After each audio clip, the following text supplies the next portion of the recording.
Okay, so welcome to my introductory video about auditing of inventory and accounts receivable. So just as in previous classes where we looked at the auditing of revenues, inventory and accounts receivables are also high inherent risk accounts. So when misstatements occur, they quite often occur in inventory and accounts receivables. So that's why I'm going to devote an entire seminar to discussing this issue. So first of all, let me run through the seminar outline. So there are two learning objectives for today's seminar. The first one is you should be able to describe the main ways that companies try to overstate inventory and accounts receivables. And then secondly, what are the audit procedures that can be used to detect these overstatements? Okay, so how do companies overstate, and then what can you do as the auditor? The reading, as always, read through the class questions from this seminar outline, look at the video. Recommended reading is from chapters 16 and 21 of the Aaron's textbook. In addition, I will be talking during the class about the fraud that occurred at Crazy Eddie. If you'd like to know more about that fraud, it is pretty interesting. I've downloaded a video for you to watch. It's about 12 minutes long. This is just entirely optional. You don't have to watch it in order to understand what we'll talk about in class, but it is quite entertaining. Then there are a couple of auditing standards that are also optional reading. One is relating to accounting estimates, and the other one is the auditing of inventories. Questions to be discussed during the seminar. The first question is about how to test the existence assertion for inventory. So in other words, how do you know that the inventory really does exist and it's not fictitious? And you should include in your answer a description of additional procedures that are required if a material portion of a client's inventories are held by third parties. For example, if they're held in off-site warehouses, or if, for example, a retailer is holding a manufacturer's inventory. Question 2 is about a company called Suprema Specialties. This was a cheese company that you've actually already come across earlier in the course. And there are a couple of questions here relating to Suprema. First of all, I want you to explain to me how Suprema's accounting for inventory was a violation of US GAAP. That's fairly straightforward. And then part B, what substantive tests could the auditor have used to discover that inventory was being overstated? Okay, so that's question 2. Question 3 is about a company called Farmore. You already came across this company actually in an earlier part of the course. Farmore was a discount retailer of pharmaceutical products. Right? It's a bit like CVS Pharmacy for nowadays. So here's the information relating to the Farmore case. And there are certain issues relating to the valuation and existence of inventory that are discussed here. There's a price test, inventory compilation issues in terms of posting to the general ledger, and issues relating to roll forward procedures because there was no year-end inventory count. Okay, so I want you to read through those details and then answer the following questions. Part A, what factors contributed to Farmore's overstatement of inventory lasting for so long before eventually the fraud was discovered? Okay, so why did the fraud go on for so long? Part B, Farmore was using the gross profit method to value its inventory. I want you to explain why this will cause inventory to be overvalued if the company assumes an overstated gross profit margin on its inventory. Okay, so that's part B. And then part C, with the benefit of hindsight, what could the auditors, Coopers at that time, what could they have done to detect that inventory had been fraudulently recorded? Okay, so those are the 3 questions on the Farmore case. And then question 4 is to describe what an auditor can do to test the valuation assertion for accounts receivable. Okay, so what are the analytical procedures and substantive tests that auditors can perform to test valuation of the AR? Then we have some multiple choice questions to finish off the class. Okay, so learning objectives. First of all, you should describe the main ways that companies attempt to overstate inventory and accounts receivable. And you should be able to describe the audit procedures that auditors use to detect those overstatements. All right, so first with inventory, there are four main methods that companies use to overstate their inventory. Okay, the first one is to overstate the quantity of inventory held. In other words, the company claims to have inventory that it doesn't have, right? The inventory is fictitious. The second way is to overstate the cost of inventory, right? Because cost may be used as a way of valuing the inventory. Thirdly is to overstate the market value of inventory. And fourthly, to understate the allowance for slow-moving and obsolete inventory. Okay, so the first one here is to do with the existence assertion, and 2, 3, and 4 are to do with the valuation of inventory. Okay, so first of all, fictitious inventory. Now, the simplest way to overstate inventory is just to record that you have inventory that doesn't actually exist. Okay, so that's the crudest way of overstating your inventory. You just say you've got stuff that you don't have. So to avoid detection, right, because obviously you've got to worry about the auditor detecting this, the perpetrator may create fake supporting documentation. Right, so if they know that the auditor is going to come along, they want to find some evidence that the inventory exists, then they're going to create some fake documents. Right, so for example, they may create fake purchase requisitions and fake purchase order forms to show that the inventory was purchased. Okay, they may create fake receiving reports to show that the inventory was received from a vendor, right, that the company actually received the inventory that's supposedly being purchased and held. In addition, the company is likely to misstate its inventory count records to show that the inventory does actually exist in the warehouse. Okay. And in addition, the perpetrator may even keep empty boxes in the warehouse to fool the auditor. If the auditor doesn't look inside the boxes, then the auditor may not realize that the boxes are empty.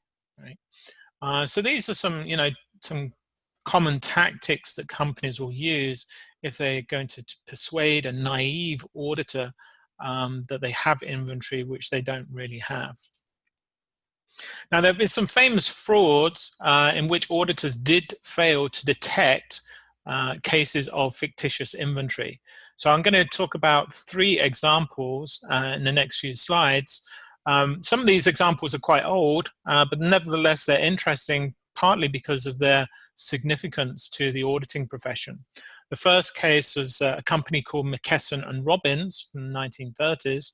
Second one was Allied Crude Vegetable Oil Refining from the 1960s. And the third case was a company called Crazy Eddie from the 1980s. Okay, so McKesson and Robbins. So you can see, here's a picture of one of its vehicles here. You can see just how old this case is. Right? It's a horse and cart. And if you look carefully here, you can see it says wholesale druggists, right? So this was a pharmaceutical company, right? It was going around and selling pharmaceutical products. Okay, so this company operated warehouses to show evidence of a trading facility, but the warehouses were actually empty, right? It was claiming it had a lot of inventory in these warehouses that it simply didn't have. In fact, it reported $9 million worth of fictitious inventory and $10 million in fictitious sales. Now, you may be thinking, well, that doesn't sound like too much, but remember, this is the 1930s, where $1 million was an awful lot of money. So this was a big fraud. Why did this fraud go undiscovered? Well, the auditor didn't physically examine the inventory and didn't send confirmations to the customers. Okay, so to check the fictitious inventory, auditors would normally look to, actually see the inventory with their own eyes, and they may check for the occurrence of sales by sending confirmations to customers. The auditors didn't do this, and that wasn't really the fault of the auditors. It simply wasn't a requirement at that time. Remember, this is the 1930s, and at that time, audits were not required for public companies, and in addition, audits had no standards written. Okay, so it's actually this fraud that led to the introduction of auditing standards. In particular, auditors are now required to attend the year-end physical inventory count, and they're required to confirm account receivables with customers. Now, these two substantive tests still to this day are virtually the only two substantive tests that auditors are required to do under auditing standards, okay, at the moment. There are some proposals to change that. For example, there are proposals that auditors will need to confirm cash, but that has not yet been approved by the PCAOB. So still, even to this day, these are the two substantive tests that are the main specified tests in auditing standards, because auditing standards usually say to auditors that you need to obtain sufficient evidence, but they don't actually specify how you obtain that evidence, what specific tests you should use. But these are two cases where auditors are required to do this. And it all stems from this fraud going back to the 90 years ago involving this company, McKesson and Robbins. Okay, the second company I'm going to talk about that also had fictitious inventory was a company called Allied Crude Vegetable or Oil Refining, which is a bit of a mouthful. It's also known as the salad oil swindle. Okay, so the oil we're talking about here is not petroleum type of oil. We're talking here about vegetable oil, the kind of oil that you cook with or that you put on your salad. Okay, this was a fraud in the 1960s. And the company at this time was claiming to have 100 million in vegetable oil inventory. Okay, and again, $100 million in the 1960s was an awful lot of money. This was a very, very large fraud.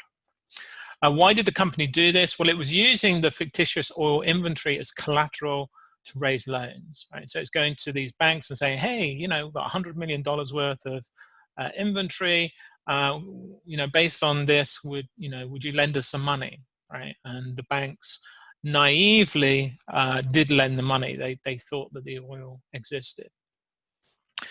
Why did they think that? Well, the company was able to fool the auditors into believing that the oil existed, right? So what did they do? It was a particularly clever, unscrupulous kind of fraud. The company filled some of its oil tanks with seawater and then added a little oil. And of course, oil is lighter than water, so the oil floated to the top. So when the auditors peered into the tanks, all they could see was oil at the top, and they assumed that the entire tank was full of oil. Okay, so you know, that's a pretty devious trick to play on the auditors. Secondly, the company knew in advance the auditor's inventory inspection plan. Right, so the auditors had told the company the order in which they were going to look at these oil tanks. Okay, and with this information, that helped the company to avoid the fictitious inventory being detected. So in particular, the company used a network of connecting pipes, so pipes connecting all of these different oil tanks, and then the company pumped oil from one tank to the next. So essentially, the auditors ended up double counting the same oil, right, as it was moving from one tank to the next tank. The third thing that the company did was it had employees follow the auditors around the maze of oil tanks, and then these employees switched the numbers on the tanks so that the auditors were tricked into counting them twice. Right, so this was another way in which the company was able to overstate its oil inventory. Okay, so a pretty devious scheme here. Part of the problem being that the auditors told the company in advance how it was going to do the inventory inspection. Okay, so that's the second one.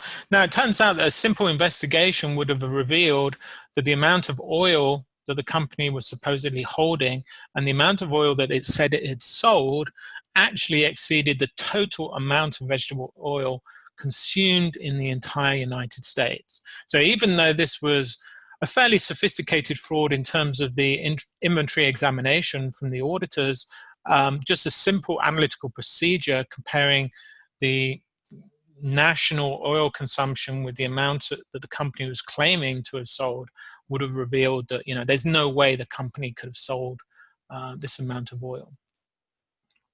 Another interesting little tidbit from this fraud is that news of the fraud broke on the same day that JFK, right, John F. Kennedy, was assassinated. Remember, this happened in Dallas, Texas. And because of the news occurring on that day, of course, that was a day when they had the newspapers and the television had a lot more to talk about than accounting fraud. So it wasn't really until later that the full magnitude of the fraud was fully appreciated, right? Because you know, it kind of got drowned out with this other news of the assassination of the US president. Okay, the third case I'm going to talk about is a company called Crazy Eddie. This company was a discount consumer electronics retailer out on the East Coast. It operated, you know, mainly around the New York state area. This company became famous for a couple of reasons. One reason was because of the fraud that I'm going to talk about in a moment. But the other reason this company became so famous was because of its very aggressive kind of guerrilla marketing strategy, right? It has some very wacky and bizarre adverts. At the end of this video, I will show you a recording from YouTube here of the some of the adverts that they were publicizing on television, right? But they don't look too extreme compared to today's standards, but in the 1980s, when advertising was quite a staid and boring profession, you know, this was quite revolutionary, right? The type of advertising they did. Anyway, let's get back to the accounting fraud. So Eddie Antar, who was the CEO of the company, he borrowed, in inverted commas, $80 million of inventory from 3 major suppliers shortly before the year end.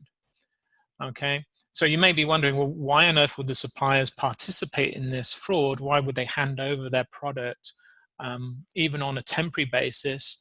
Well, the reason was because they depended on Eddie for much of their business, right? So Eddie basically said to these suppliers, look, if you don't lend me this inventory I need before the year end, I'm going to stop doing business with you, right? So he borrowed this inventory, and it was just purely to convince the auditors that they actually owned more inventory than they really had. Secondly, Eddie arranged for inventory to be moved from one store to another so that it would be double counted, and he was able to do that again because the Eddie Antar knew which stores would be visited on which dates by the auditors.